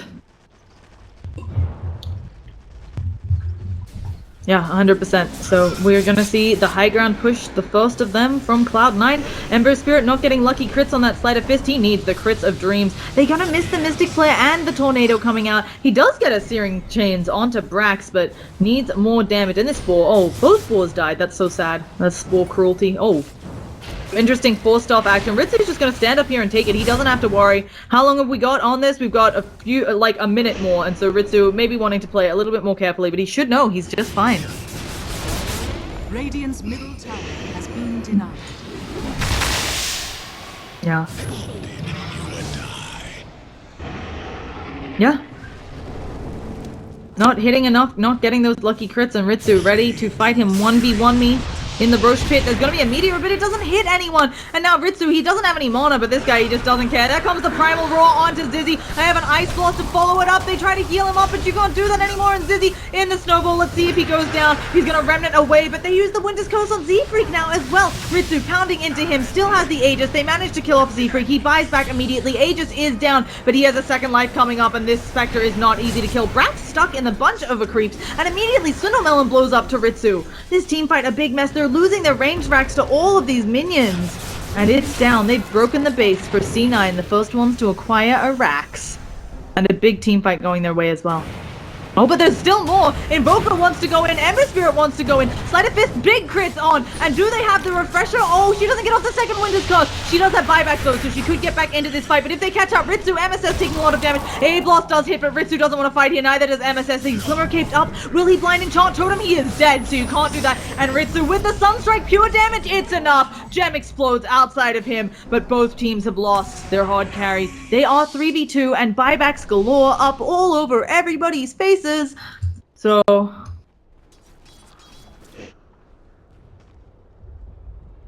you just want a rapier in this game. I don't know whether it's actually a good decision.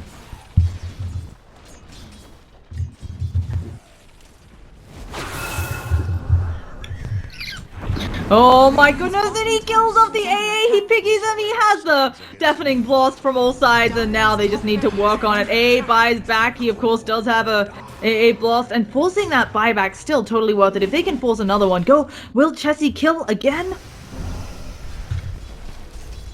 He needs backup. Like, he really needs backup to get some more Slay on, it feels like. No, I think he's scared. They know that there are buybacks. They know everybody's rich. We're 58 minutes in. Nobody's too worried about the gold. Oh gosh, here comes the Primal Roar. Chessie, AA blast to the face as well. Force out of it at the last second. Well played. And now Vlad that he's back in the game. I think he'll fall, but you'll take it. You'll give your life for Chessies any day of the week, and maybe they can save him. No, he's very dead. Goodbye. But he explodes like chickens do. And yeah. This game is intense. This game is actually... Yeah. Yeah, I mean, he's close to buyback. He needs to kill a couple things. He needs to be a motor. What did he buy? Is it a refresher? Yeah. Good times, eh? Lotus Orb's finally going to be coming up on someone. Yeah, it's for Double Sheep. It's for more spells. It's fantastic item on the hero, and it makes a lot of sense. Double BKB. Dealing with that AA blast and other things coming out, but... Oh yeah. It was beautiful, and then Invoker is like panicking and spamming. Yeah, there was a lot going on there. I liked it, so.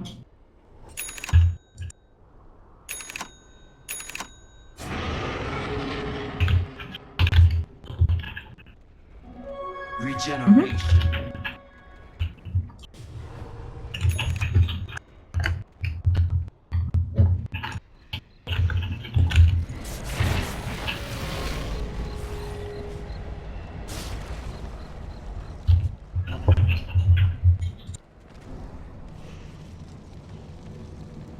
Yeah.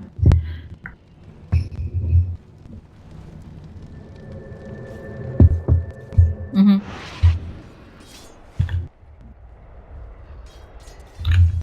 Oh, I hear you've got a cat. Yeah, she knows it's National Cat Day. It happens. I know.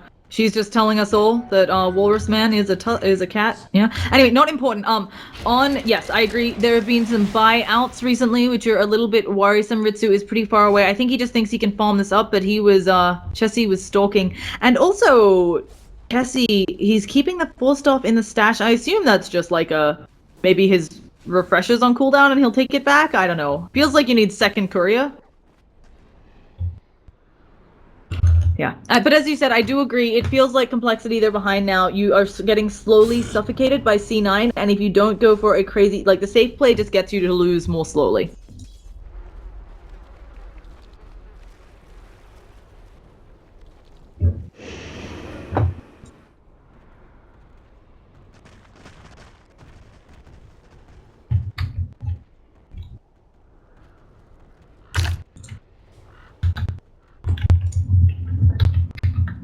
Yeah.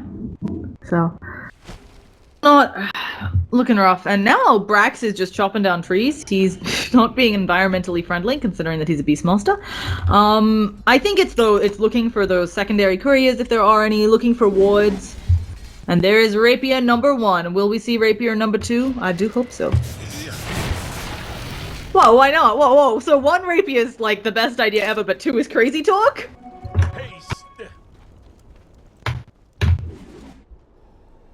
Yeah.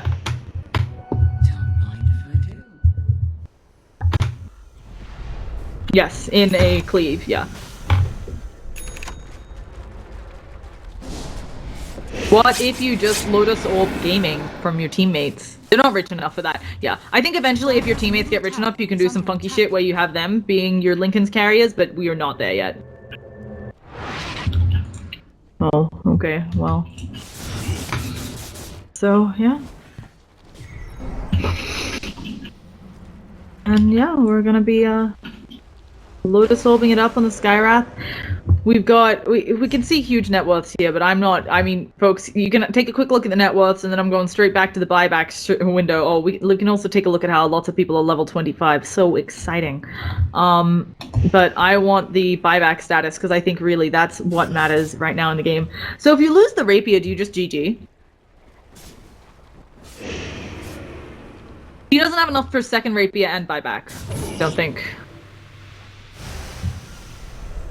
Oh, you buy back, you sell something? Okay.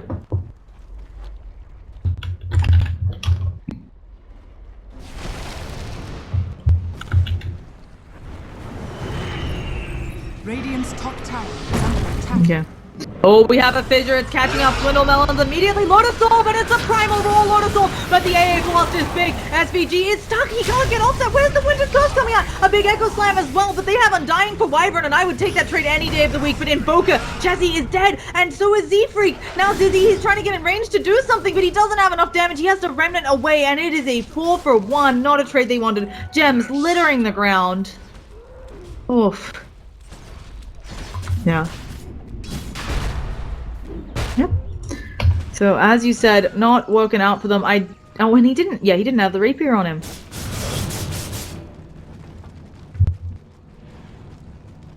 Yeah, he's gonna try to say if you want Roshan, you're gonna have to come home, but not looking like Zizzy's very confident about this push, and I don't know if he'll get any damage on the regenning melee racks. Radiant's middle barracks are under attack.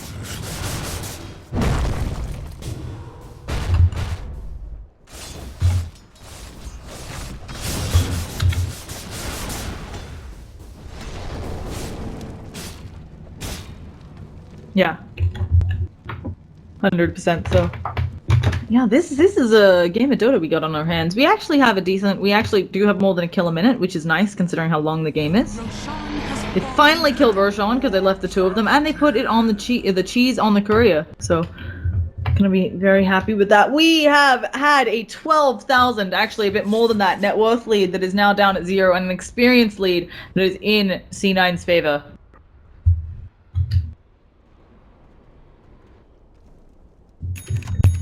Indeed, yes, I think the right way to say that, it is going downhill really, really slowly. Hmm? Oh yeah, that's what I like to see on my Embers.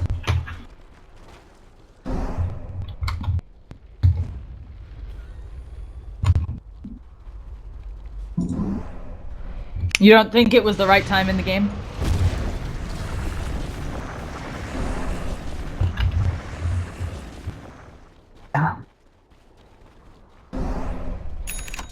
We've got Guardian Greaves up and Undying. I don't know if they're useful at this point in the game. He's got a Vlad's as well to help out Ember Spirit. I'm just doing an item roundup while we see. We've got the Rapier out. They're smoked up. Invoker is also rocking the same items with his Refresher. Tusk Solar Crest shoes. He's poor. And Lotus Orb on the Skywrath, who gets to be rich because he was DC'd on Incall. And AA also rocking a lot of items. Has been blasting top wave to make sure it stays pushed out. Earthshaker has an Octarine. I like this a lot. Yeah.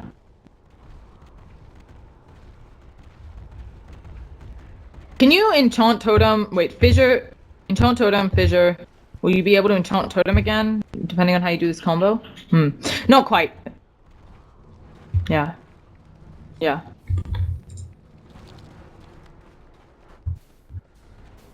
Yeah, it's hard to blink enchant totem though because of the cost point, but what I'm trying to say, folks, is you get even more lockdown with the Octarine. That's the long story short.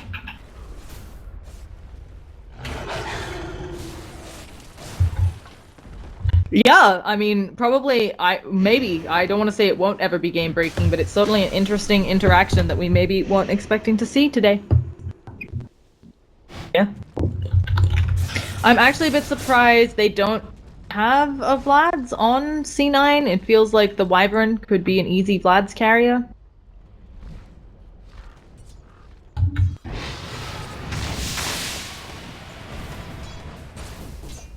You don't have to hold the gem. I mean, can't you just, you went out on the map, you had a little look-see, you got all the rewards, you're good now?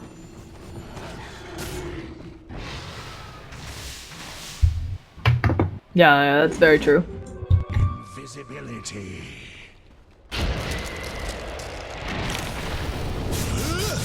Yeah, 100%. And as you said, just one, if you can get one big kill, like, it's totally worth it to buy an item like a Shadow Blade and then sell it again. Everybody's rich. Yeah, an example, yeah. So we got 6k gold, almost 7k on Ember, 6k on Beastmaster, almost 5k on the Earthshaker. Like, we are rich, kids. Yeah, no, I like it. I think 3 rapiers makes sense because, you know, you die, maybe you're just like, screw it, I need to get rid of the Lincolns now too. We're gonna die anyway. Just keep dropping shit for rapiers. Yeah. I mean, if you wipe their whole team with it, who cares? Although Spectre rocking 4k health doesn't. That's who doesn't care. So, I feel like, just talking about mental states again, if Complexity doesn't win this, do you think it's been long enough that they're like, look, we know we're in the bad place. If we do win this, we'd feel good, but if we lose it, we feel resigned to our fate? Yeah.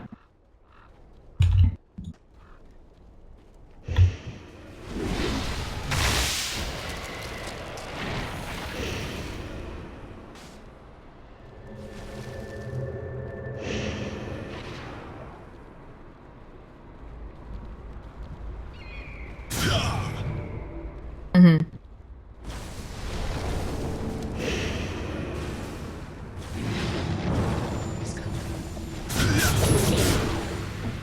Yeah, and he's getting big crits. They must have seen it now, so they know about the Ember Rapier, I'm pretty sure, and... Let's see. Oh, is he gonna kill the courier? Kill the courier! He blinks forwards, he gets it! I have no idea what it was on it. Oh, it was the full Shivas. Okay, I saw it pop up on the side, but I wasn't sure, and... Yeah, I was like, maybe other stuff, but no. Yep, full Shivas, that's good. They deterred that. 3 minutes abort time for Complexity.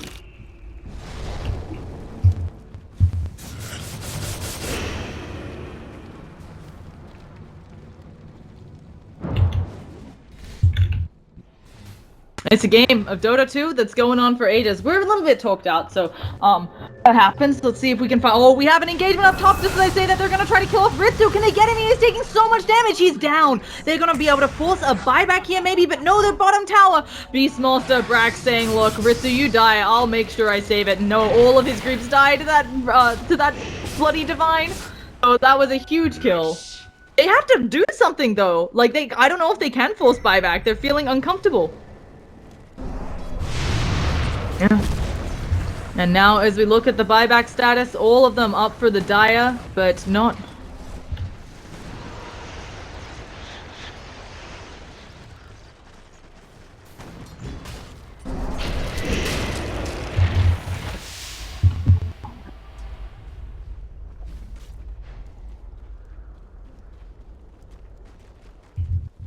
Yeah. Yeah, and then you don't... Exactly, he just comes out, he has time to get up his refresher and so on. Like, he doesn't have it yet. Yeah.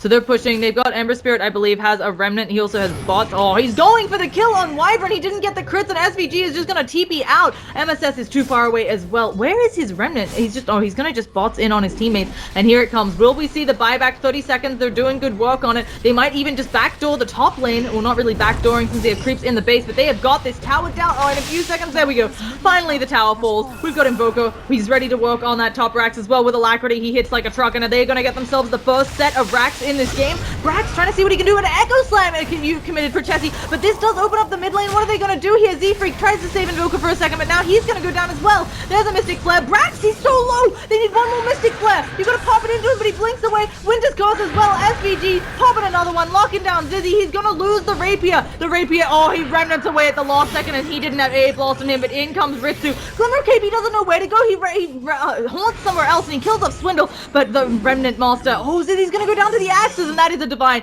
Ritsu pinging it out, knowing that it's there. They have buybacks on all of these folks, and they could maybe get something out of it, but they've only gotten 2 ranged racks out of it.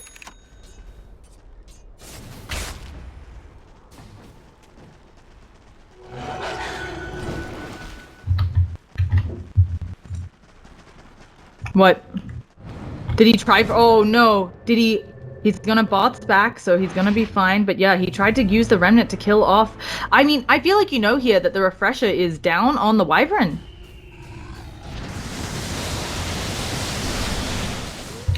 Okay, yeah, but doing well, and now buyback status is looking really, really grim for Complexity, and Ritsu didn't even have to use his— he didn't buy back yet, he just naturally respawned, so— let's take a look at the big net worths again.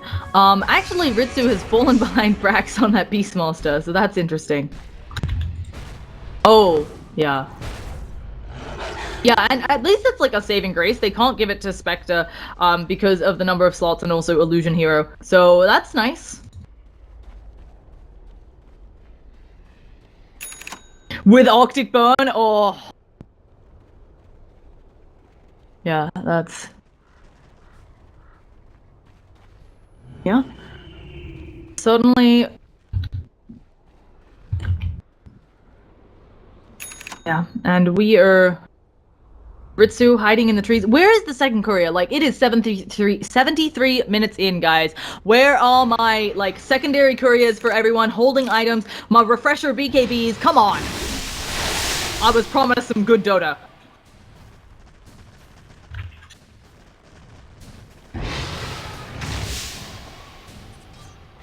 Why? Why is it so funny? I think a smoke is fine. Especially if they can smoke back door or something, you know?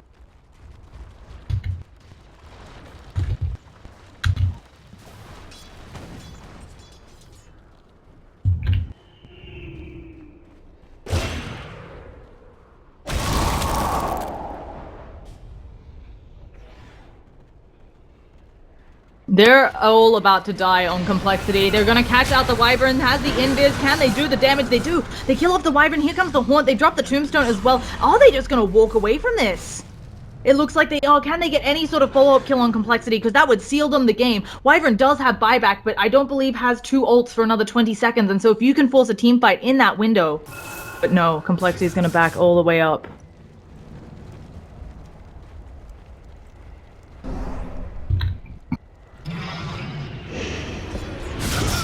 Yeah, seeming rough. Forge Spirits might be the ones in the— no, they smoke up again. Chessie wants to jump. They minus one of the creeps. Oh my goodness, and Chessie, he's finally popped his vision. You know that he's there. They're doing good work. This is going to be a full lane of Rax. Is Complexity really going to be the ones who first break the base? That's a tongue twister. Oh my gosh, getting my hopes up and dashing them against the rocks. Complexity. That's them for you. They're still smoked up. Maybe if somebody pokes their head out top, but everybody playing so cautiously. Having a look at that buybacks again. I really don't know why I would look anywhere else at this point. Swindles is— he needs 70 gold or so. He accidentally bought out or something.